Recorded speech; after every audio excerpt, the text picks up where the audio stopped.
Inamamo ane inakaamo ole ina a onoko ambe e.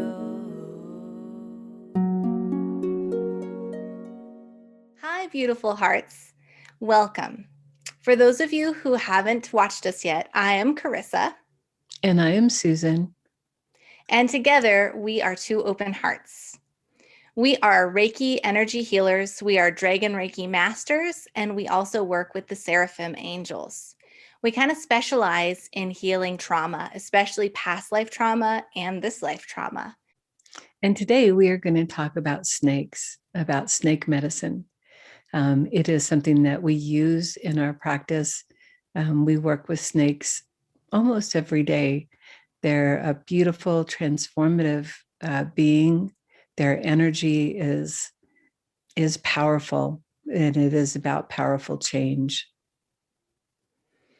Yes, snakes are amazing. And today we're going to talk about how we work with them a little bit and just a lot about what they're capable of. And also why they have such a bad rap, why people don't like them as much, and all the things that have been done to make people not like snakes because they are so helpful.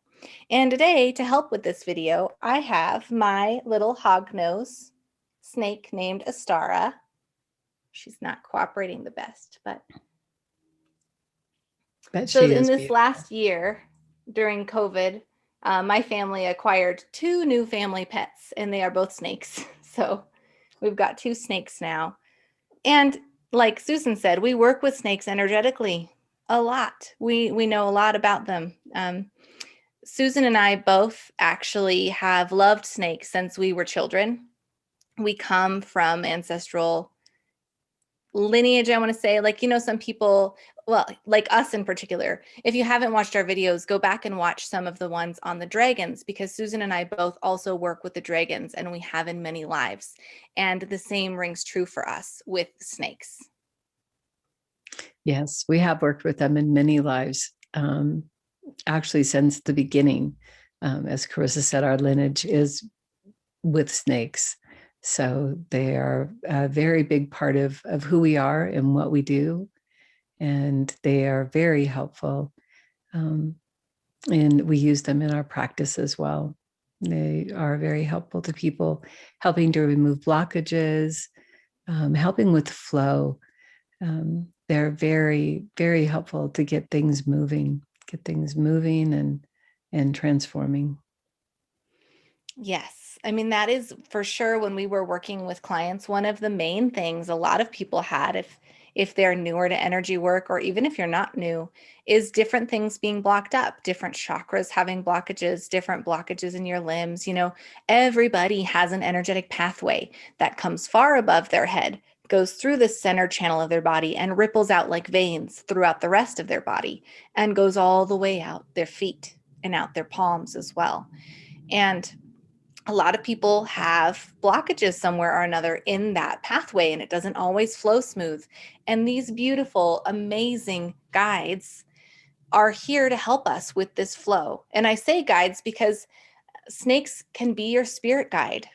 They are also one of the types of power animals. So you can also check out our videos. We have one video so far kind of talking about what power animals are and how we connected with ours. So you can check that out if you're not familiar at all with power animals.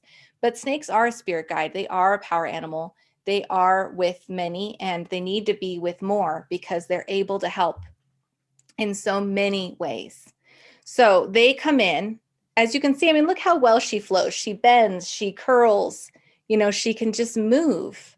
And so when we work with snake, we'll call in snake into people's fields, and we'll ask it to move down and help push what doesn't serve out of the way, help move it, help get things flowing. There are many ways to do this. Snake is not the only way, but it is a beautiful and graceful, gentle way to achieve this. Yes, it is not the only way, but it is a beautiful and graceful way to move energy. Another way that we work with snakes is to release heavy things. So not only can they help the total energetic flow, but when there really is stuff that is deeply stuck, snake energy can release it from that and then help it flow on out. So they're really beautiful in that way. They can really help go in deep to things that maybe have been hidden and buried for a long time. And especially when those things are causing trouble, if they are causing different pains or causing different things, that's when you can send snake in to help just loosen it up and move it on. And snakes also, when they show up for you, when you are, seeing snakes repeatedly, and or you draw a card, the snake card, they're coming in because it's time for transformation. They help with all forms of transformation in your life. And it's usually very big, powerful changes that you need to go through, but they're there to support you and to help keep the flow going of your energy. And all different types of snakes can come in, even boa constrictors, rattlesnakes, pythons, all different types of snakes. Sometimes boa constrictors will show up because they want you to release yourself from a situation that you're in. So they may show themselves constricting around you, that your energy is being choked and you need to get out of it. So they give us all different types of messages. Yes. And the transformation, I mean, that one, it's so deeply ingrained in snakes. They literally shed their old skin when it doesn't suit them anymore, right? They literally crawl the heck Yes. out of it. They just slither right on out. They go, "Well, I've outgrown this. This no longer serves. I'm going to leave it behind." So that's another reason they're such good mentors, because humans in general like to cling to things like that. We don't like transitions. And I can admit that I'm one of those people. I don't always love change, even when it's good change, just because it's hard. It's change.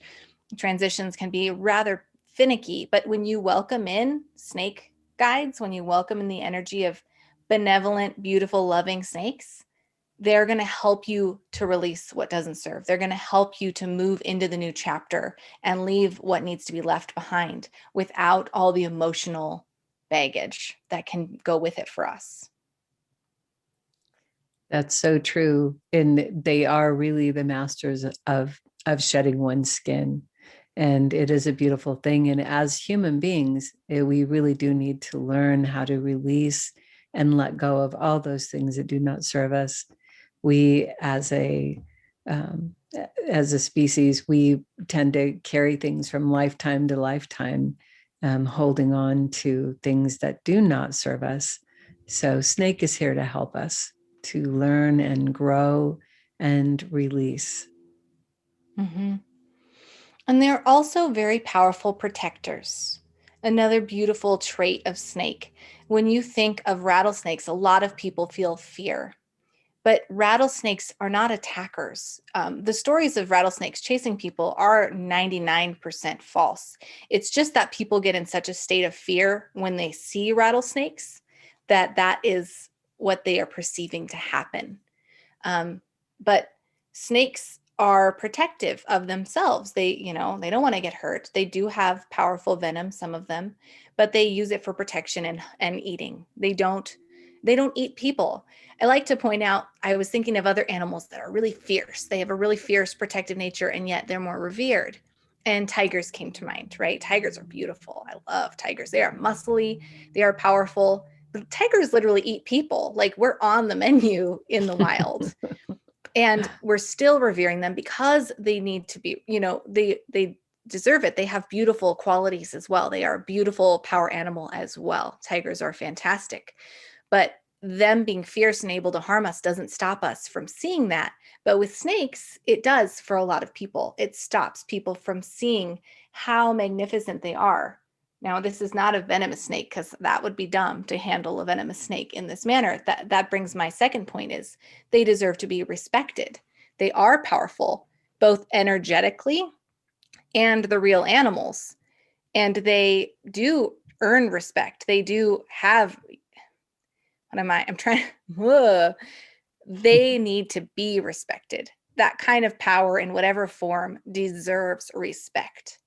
And it does not have to be fear that they are given, just the respect that they deserve for being the animals that they are. And they also deserve to be admired. They are all so beautiful. If you ever took the time to really look at the patterns on the different snakes, they all have different patterns, different coloration. And like the rattlers, they have a warning system to let you know that you need to pay attention to your surroundings, where you're at, what movements you're going to make, because they really don't want to hurt you. They just are trying to let you know immediately that you're in their vicinity. Um, but they're beautiful. Rattlesnakes, diamondback rattlers, um, beautiful snakes. And like Astara, the hognose snake, she has beautiful coloration, beautiful pattern. But they're all very unusual, all very different. And they are just beautiful creatures. Yes. And to talk a little bit about maybe some places that we know fear have started. Like we work a lot with snakes, and we also work a lot with people, and we've done a lot of healing over our years as healers. We have done a lot of removing heaviness and working with attachments, as in removing attachments, not doing anything other than getting rid of them. But one of the things that we have come across is actually different beings that are a lower vibration, sometimes imitating snakes in people's fields. So they are not the same being as this snake, as the power animals we're talking about. They're different, and I can feel it. They're energetically different. They're not just like a malevolent snake. They're not a snake. They're something mimicking snakes. And we've had to pull things that look like that from people's fields. And I think that's one of the ways they're getting a bad rap, is that people think of snake and they think of deception and backstabbing. But if you really sit with a snake and you really sit with an energy of an honest to God snake and an honest to God spirit animal, power animal snake, that is not the energy they carry. It's not. You can feel the difference if you open your heart to feel. So that is one of the things that's happening. And it's not just in energetic fields, right? Susan will talk about it, but was talking to me about Adam and Eve. Yes. Well, I think that, one of the really bad raps that snakes have been given is in the story of Adam and Eve. And it could be that, one of these lower level beings took the form of a snake just to perpetuate the fear of snakes and to make people not want to make contact with them, not want to work with them. Because they perceive them as being a bad being, and it's just simply not true. Snakes are very very helpful to all of us. Yes. And another interpretation, like my hypothesis, since even in the Old Testament, a lot of that is written way after, man's creation, right? And we know a lot of that is not the way that it happened exactly. We know, if you're interested in reading the Sasquatch Message to Humanity book, there's some really interesting things about how Earth was created in there. So my hypothesis as well was that it was written about snakes and women being negative because there was a time when everything was divine feminine. There were priestesses, there were matriarchs, women were revered, and women really ruled a lot of society. And when that overturned, men, not all men, but some men wanted control and power. And so what a better way than to smear women and snakes at the same time by saying these two things are not powerful and beautiful and helpful and, healing. These are bad. These cause us bad things, right? They've done that in a Exactly. lot of ways, because what's funny is that snakes on their own, they actually represent medicine, right? Right. Right. Medicine and healing. And women, women are very powerful. We are powerful beings. And men throughout time, there was a smear campaign They did not want women to be revered. They did everything they could. They did take away our rights. They took away our place in society. So, and it was fear, I'm sure, from men who wanted to rule. So, Yeah, just the squashing of the divine feminine energies in general, because it moved away from nurturing into power and control. yes. So in general, and I'm so thankful that we are incarnated right now in the time where we are again merging the divine feminine with the divine masculine and setting Yes. more harmony and balance back into place. I'm happy I'm at this time. I'm sure I've been at some of those other times too, which makes me even more happy that I'm here at this time now. Yes, it's a very special time now with the divine feminine coming back into play and Mhm. working with the divine masculine so that we can put things back into balance. And Yes, so snakes need to be released from their their bad ad campaign that they've been dealing with for so many years. they do. And in some ways, some people remembered we were talking about snakes' representation in symbols used in medicine. Yes, in medicine, Claudicus, his staff has two snakes. That's the symbol, and it's used for doctors and pharmacy. Um, it actually is Hermes' staff, and it does stand for commerce and trade. And Ecclesias, he also had a staff. It was a single staff with a single serpent going up it. And that was really the medical staff and the medical medicine and healing. So in the and that was in the time of the Greeks, snakes were revered for their healing properties. Actually, today, Ecclesias's staff has been taken on by the World Health Organization as their symbol. It is not well known, but that is the staff of healing. Yes. So even though snakes have been persecuted and, humans as well as lower vibrational beings have tried to make snakes be something we're afraid of, something that we are not comfortable with, there's still an inner part of us that knows that they're healing and that they are for good. And of course, I say this while I also want to say that with all guides, all spirit guides, every guide I work with, be it actual Sasquatch, which can be physical beings, star people, I always only invite in those who are of the highest vibration of unconditional love or working with the highest vibration of unconditional love. And I would do no different with snake, because if you always ask that, that's exactly what you're always going to get. So that's just my 2 cents on that. But in general, look how beautiful. Look how calm. Look, she's like infinity symbols right now, just Yeah, she's very beautiful. And that was a very good point. It's so important to always only invite in the beings of the highest vibration, of the highest love and light. yes. And on this note, I'm going to pause this video for a minute, everybody, because I'm going to put her back in her cage and I'm going to see if my little baby bull snake will come out and join us for the remainder of this video. So I'm just going to pause it. Hi guys, we're back and we have with us my other snake, my other pet snake. This is Monkey, and she is a bull snake, and she's not quite a year old yet. Probably And about she 6 is, months old, actually. yeah, Yeah. and she is beautiful too. Yes. So my whole household is a fan of the snake people. And that makes me think of a correlation that Susan and I have noticed. This is not going to be true for everybody, but we have noticed that people who really have a lot of dragon guides and work intensely with the dragons also will have snake guides. Yes, that has been true. That is what we have found.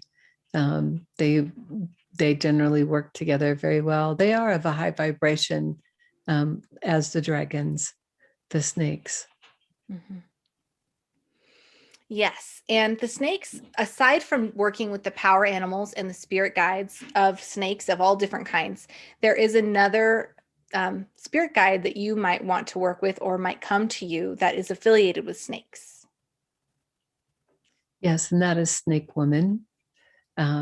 She is one of my guides. She is very powerful, very wise, um, very caring. And she has also adopted Carissa. So, um, Yes, she's sister. She told us that she was sister to White Buffalo Calf Woman. So I don't know if it reflects that in the native stories. That's just what we've heard from right. Snake Woman herself.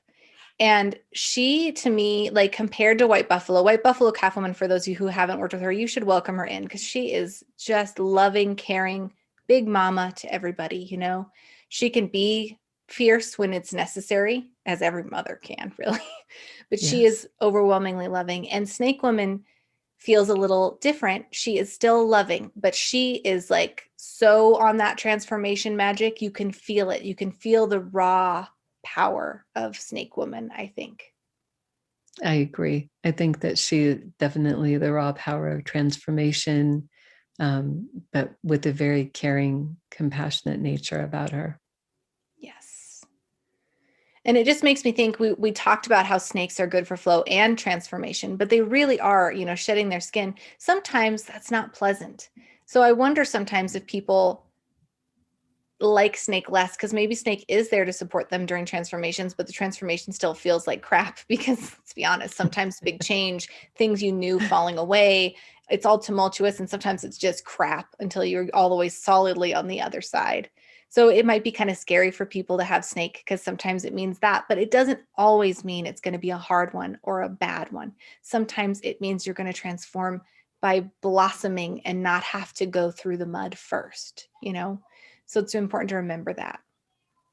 Yes, that is true. You don't always have to go through the mud before you blossom out into that beautiful new flower that you are. Mm-hmm. Sometimes. Yes.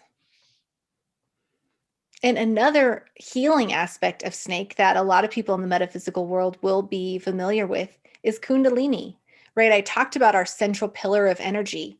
We have this central pillar where energy flows in our crown and flows out our feet.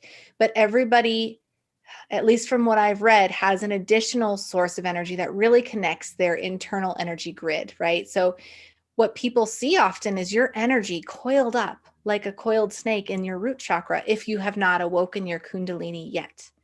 And when it does awaken, it can look like one or two snakes connecting up through the rest of your chakras. And it is seen as snakes because they flow and they move that energy. And that is why snakes represent that as well. Yes, they definitely always represent the flow and movement, and they're very important. They help us in so many ways.